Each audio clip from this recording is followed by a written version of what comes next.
एक बार त्रेता जुग माही, शंभु गए कुंभज ऋषि पाही। त्रेता की कथा। त्रेता में भगवान शंकर कुंभज ऋषि के यहां कथा सुनने जा रहे हैं। सती जी प्रश्न कर रही हैं, महाराज कहां जा रहे हैं आप? भगवान शंकर ने कहा कथा सुनने के लिए। सती जी ने कहा आप इतने बड़े वक्ता हैं, आपको कौन सा वक्ता ऐसा मिल गया जो कथा सुनाने की हिम्मत जुटा रहा है? आप जैसे ज्ञानी को कौन वक्ता कथा सुनाने की हिम्मत कर रहा है? भगवान शंकर ने कहा पहली बात तो यह है कि जो व्यासपीठ पर बैठा हो उसे भगवत स्वरूप समझना चाहिए। श्रोता को यह नहीं सोचना चाहिए कि ये कौन वक्ता है, कहां से बुलाया, कौन आ गया, क्या। नहीं, व्यासपीठ पर कोई बैठा है उसका सम्मान करो, भगवत स्वरूप समझो उसे। मैं एक बात कह रहा हूं, आप किसी धाम की यात्रा कर रहे हैं, आपका लक्ष्य है कि हम उस धाम में जाएंगे, वहां जो पुनीत पवित्र नदी होगी उसमें स्नान करेंगे और वहां के जो देवता होंगे उनको प्रणाम करेंगे। लेकिन रास्ते में यदि कोई मंदिर मिल गया है तो आप प्रणाम नहीं करेंगे क्या? उस मंदिर की मूर्ति को भगवान नहीं मानेंगे? बोलो भाई, मैं आपसे पूछ रहा हूं, मानेंगे कि नहीं मानेंगे? भाव यही होना चाहिए। ये विचार नहीं करना चाहिए ये तो गांव का मंदिर है, इसमें तो गांव की मूर्तियां, ये भाव होना ही नहीं चाहिए। मंदिर में जो भी मूर्ति विराजमान है हमारे लिए प्रणम्य है, हमें प्रणाम करना चाहिए। ठीक है, हम धाम में जाएं, वहां के जितने देवी देवता हैं उनको प्रणाम करें, ये परंपरा है, शास्त्र का ये विधान है।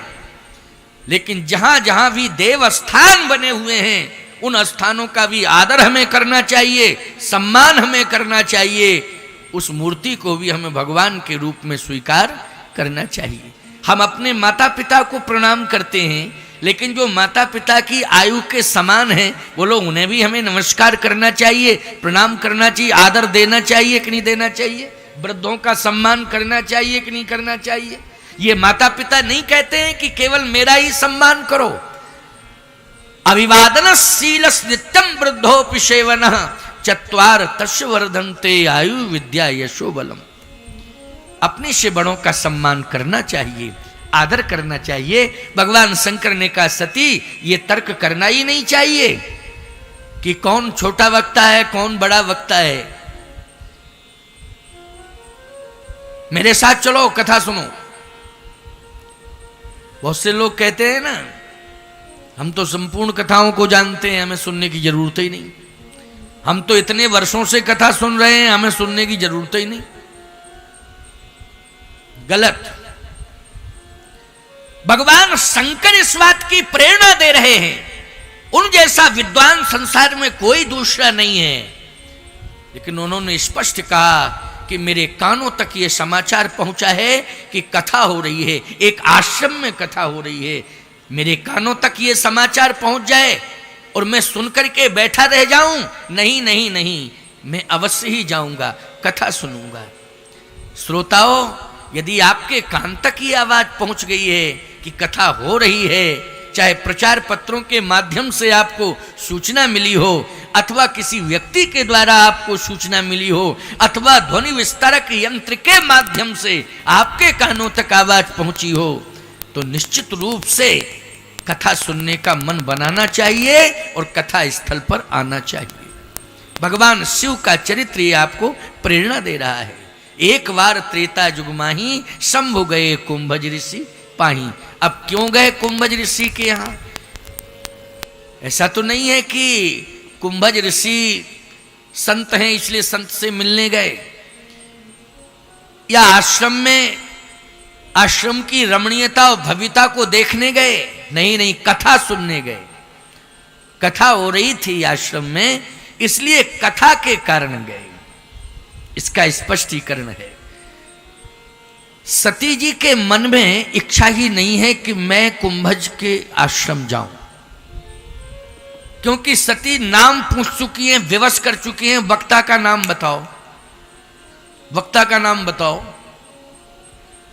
भगवान शंकर ने कहा कि कथा सुनने से मतलब है कि वक्ता के नाम से मतलब है, ये बताओ।